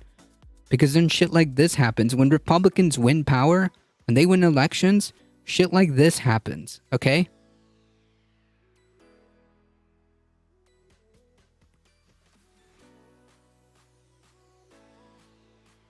Giving them the majority of the GOP legislature has also taken the case to the Supreme Court, where Republicans are pushing an aggressive theory that would limit the role state courts can play in election disputes, and it's unclear whether Friday's ruling prompts the U.S. Supreme Court to dismiss the case that is before it.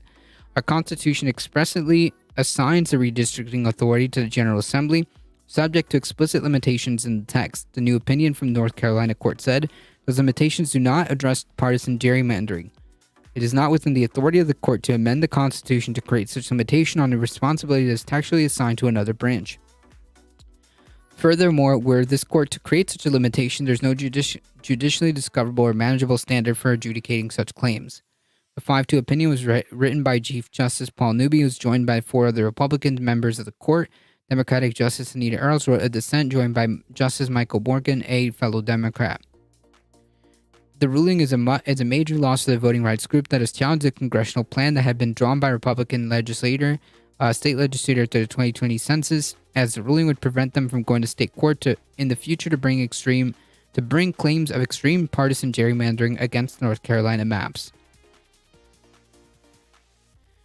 Justice Newby's opinion said allowing courts to get involved in disputes over political gerrymandering forces courts to take sides in political battles and undermines public trust and confidence in the judiciary. But you just did that, though. You literally just did that, though. What the fuck?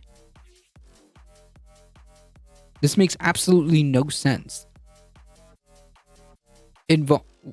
So resolving like disputes of like, hey, this is not fair because of X, Y, and Z, is forcing you to take take side in political battles, then what the fuck did you just do right now?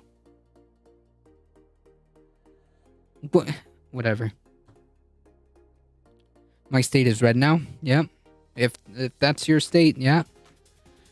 Choosing political winners and losers create a perception that the courts are another political branch. Wow.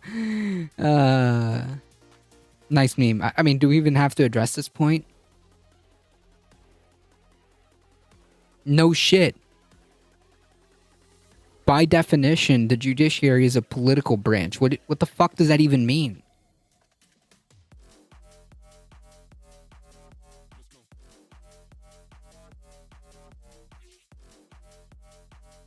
That's the other thing I think the GOP voters don't understand. It's not business as usual. You're not going to be able to vote blue the next time if things don't work out for you. Right. If by like some random chance, you as a Republican, by some weird chance, you're like, you know what?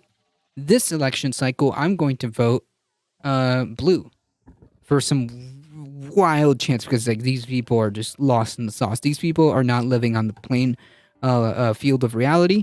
But nonetheless, let's say you as a Republican decide that you are going to switch your vote. Nope. Too bad. It doesn't matter anymore. Because you decided to put these fuckers in power now who changed the rules, who are fighting in the legal system to make it so that they are basically the ones that are going to run the show, and now your voice doesn't matter. And now that vote that you thought you were going to be able to do now because you were too lost in the sauce back then? Yep. Sorry.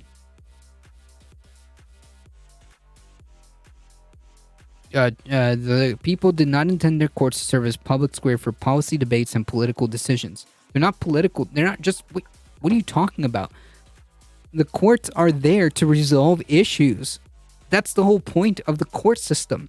The whole point of the court system is to be effectively, for all intents and purposes, is to be mediators.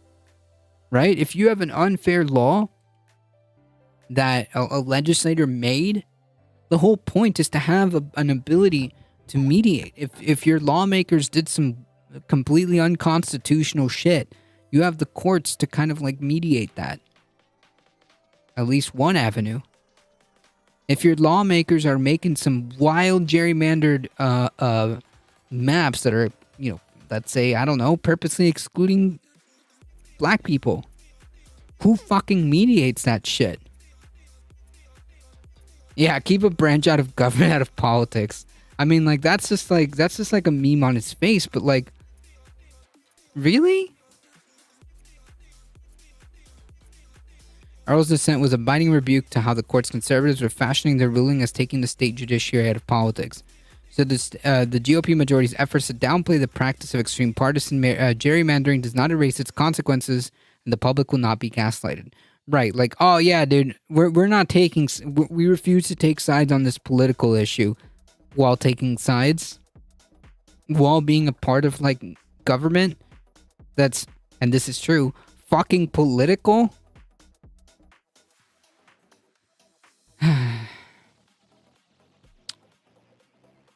Okie dokie. Sure, dude. Let there be no illusions about what motivates the majority's decision to rewrite the court's precedent, she wrote. Today's result was preordained on November 8th of 2022, and 2 members of the court were elected to establish this court's conservative majority. I would also like to point out that this person had the gall to fucking say that oh, this you know, we don't have to take sides. Motherfucker, you were voted in. You weren't like appointed. You were voted in like a politician. Do you know why? Because the people wanted you there, supposedly. You won an election, right? On the premise that you would do exactly this, on the premise that you would do the thing that you're doing right now. It is political, okay? It is political.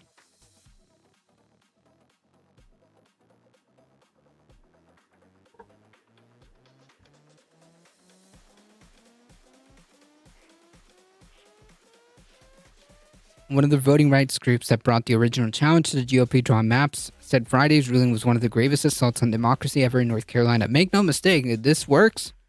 This is a blueprint. This is a blueprint. This is a blueprint to what potentially could be used in the future. Now extreme gerrymandering has been legalized and it will be weaponized against voters. That's wrong.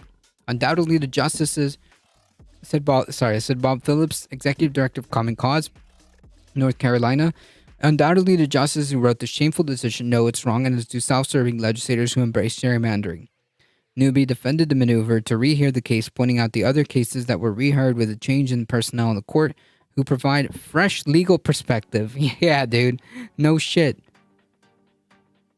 Making the petition for rehearing particularly appropriate.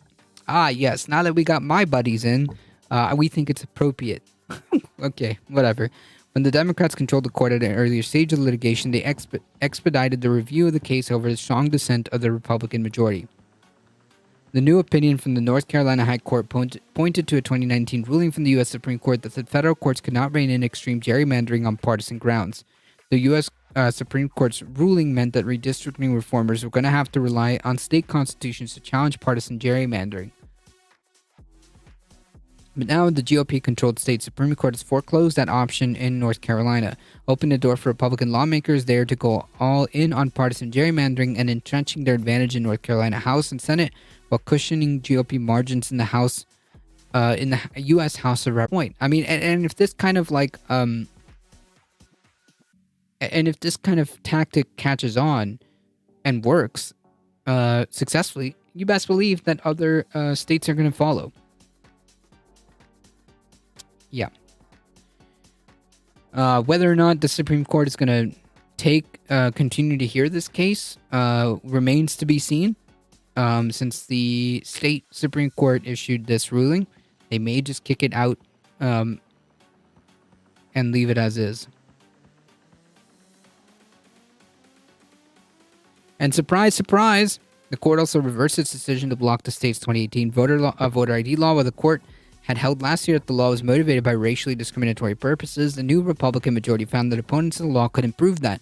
that it was enacted with discriminatory intent, or the law actually produces a meaningful disparate impact along racial lines. Yeah, dude, listen, we can't prove that this had any discriminatory intent, whether or not, like, that's the whole point, right? You don't literally have to say, I'm going to discriminate against, like, black people. You just put up a whole bunch. The Southern strategy fucking dictates how this works. Okay, you don't like be overtly discriminatory because you can't. Obviously, it's in the Constitution. You start doing small things like, I don't know, voter ID law, and the products of that, the externalities or domino effects, whatever you want to call it, of that just happens to be that a certain group gets affected.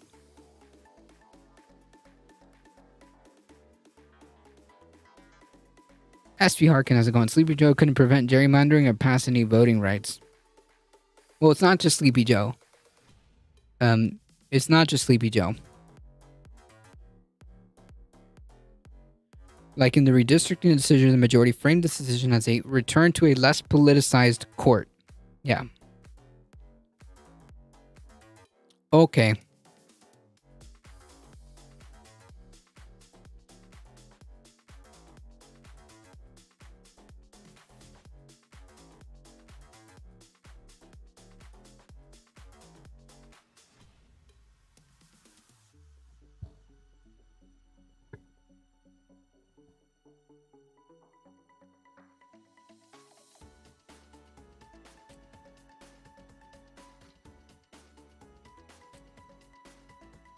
There's a trio of tragic rulings for voters across the state brought to us by radical Republican majority. I mean, like, this is the Republican Party. Joel, the courts are specifically designed to silence voters, especially black and brown voters. The North Carolina Democratic Party chair said in a statement, we should be making it easier to vote, not harder. I mean, like, yeah, TLDR should be as easy as possible to vote. It's just that simple. It's just that simple.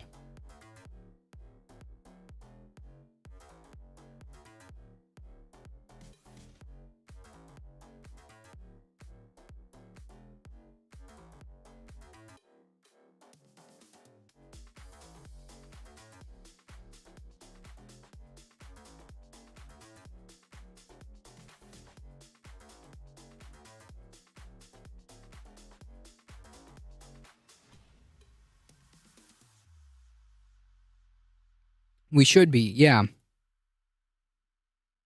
I mean, should be, but can't.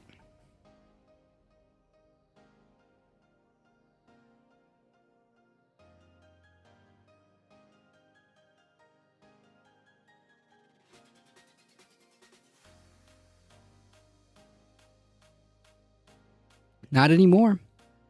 And good luck, because with this decision, it means that basically Republicans are guaranteed to be in control of North Carolina.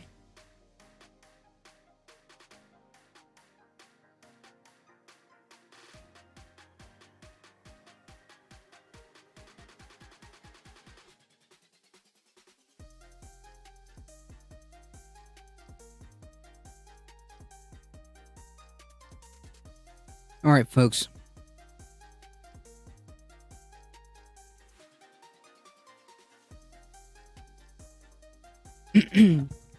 This is important. Supreme Court to decide important case on government power. The Supreme Court said Monday it will decide whether to jettison decades-old decision that has been a frequent target of conservatives, and if overruled, could make it harder to sustain governmental regulations.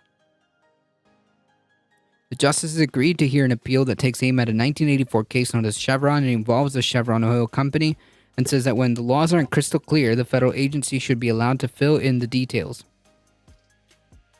That's what agencies do on environmental regulations, workplace standards, consumer protection, and immigration law. Which, guess what?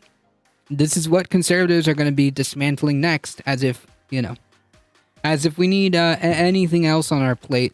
This is the plan right here, folks. This is how they're going to get rid of, like, the EPA's ability to do anything any labor protections for work like OSHA safety standards or whatever, that's gone.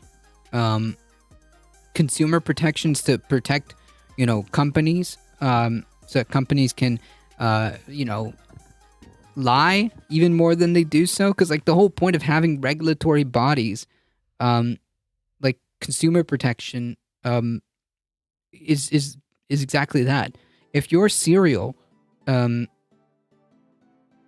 says that it's like, I don't know, whatever, X% sugar free or whatever, there are protections in place, so that you don't eat like egregiously, dangerous stuff. Well, here's a way to dismantle all that. As an example, the court's conservative majority has already been reining in federal regulators, including last June's decision limiting the EPA's ability to regulate greenhouse gas emissions. Cool. Chevron has been one of the most frequently cited court cases, and a decision limiting its reach or overturning it altogether could drastically limit the discretion of federal officials to regulate in a wide range of American life. At least 4 conservative members of the court, Clarence Thomas, Samuel Alito, Neil Gorsuch, and Brett Kavanaugh, have questioned the doctrine. Gorsuch, as an appeals court judge, noted the court's decision permit executive bureaucracies to swallow huge amounts of core judicial and legislative power and concentrate federal power in a way that seems more than a little difficult to square with the constitutions of the framers' design. It takes 4 of the court's 9 members to agree to hear a case, but the court, as its own custom, did not reveal the vote breakdown. One wrinkle in the current case is that only 8 justices will participate. Justice Ketanji Brown Jackson is not taking part, presumably because she was on a panel of appellate judges that heard arguments in the case when it was at the Court of Appeals on the District of Columbia Circuit. The court will not hear the case before the fall. Last week, the justices finished hearing arguments for the term that is expected to wrap up in June. They will spend the next 2 moments issuing opinions before taking a summer break.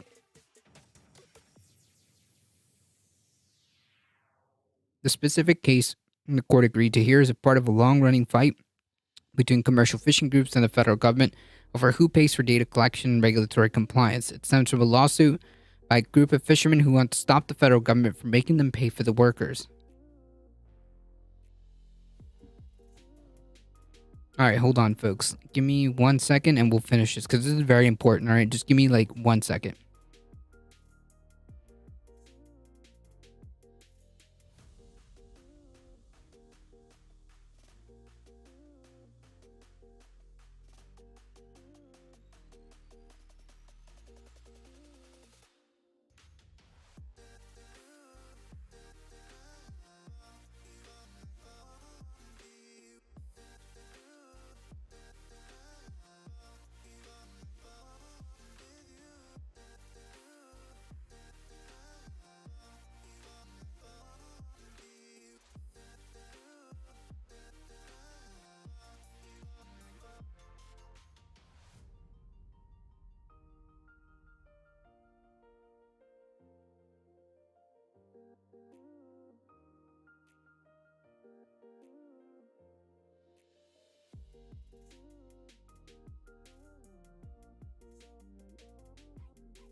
All right. Whew. Sorry about that, folks. Okay. Let's finish it. This is very important. The fishermen involved in a lawsuit harvest Atlantic herring, which is a major fishery off the East Coast that supplies both food and bait.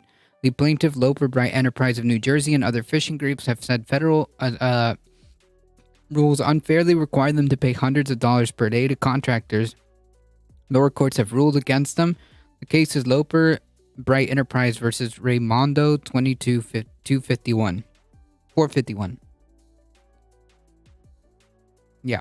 So if this is the case, and Chevron deference is completely thrown out, then a lot of like the government's ability to regulate it will basically it really will be essentially saying that Congress has to dictate every single little minute rule of every single like aspect, because like if they're saying basically that if Congress didn't like dictate it, then like that's it, like there's no way of regulating it, then these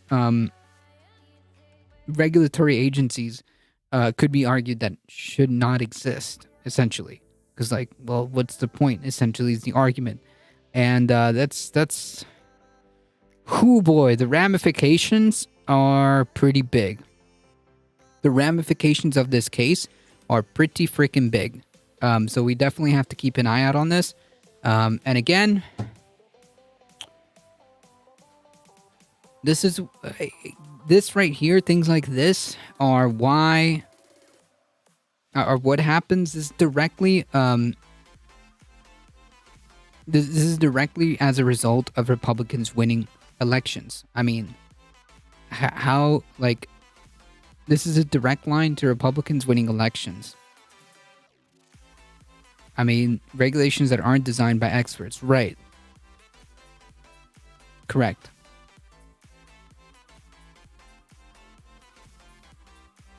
So yeah, this could get pretty dicey, on so many levels, but like especially like the environmental stuff and the regulations of companies, all of this, it's really bad news.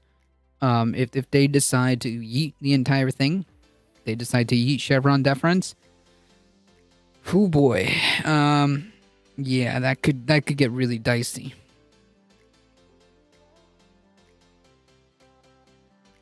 Definitely a case that we need to pay attention to, as to how this is going to play out.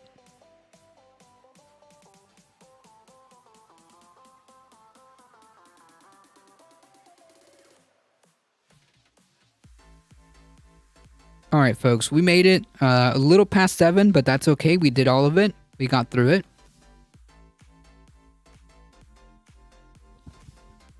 Folks, if you enjoy the content and you want to support the channel but can't monetarily, hit the follow button. You get 5 free emotes.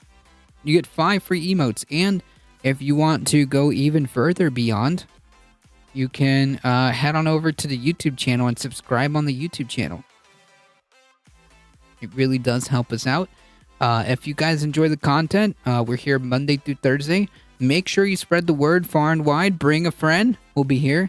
We'll be here tomorrow, 5 p.m. Eastern Time. Folks, thank you guys so much for the support. Thank you for the biddies. Thank you for the follows. Thank you for the subscriptions. Thank you, Yellow King. I appreciate it. Thank you guys. You guys are what makes this channel grow. Again, if you enjoy the content, don't forget to hit the follow button. You get 6 free emotes. Join us back tomorrow. Go on the YouTubes if you missed anything. The live stream playback is there. You can also watch it here on Twitch. Thank you guys so much. I appreciate it. As always, please stay safe. Please take care of each other. I love you all, and I hope to see you guys in the next one tomorrow, 5 p.m. Eastern Time. Thank you guys. See ya. Thank you, Michael Hassler. Appreciate it.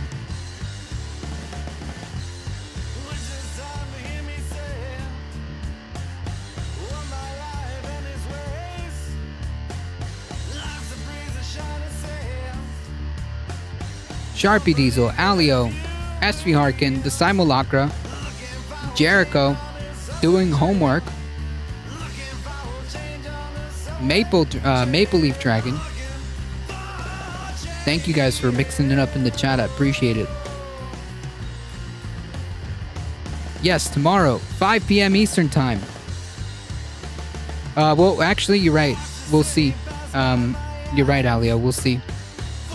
Stay tuned, and stay tuned. Worst case scenario, we'll be back on Wednesday. But yeah, I think tomorrow will happen.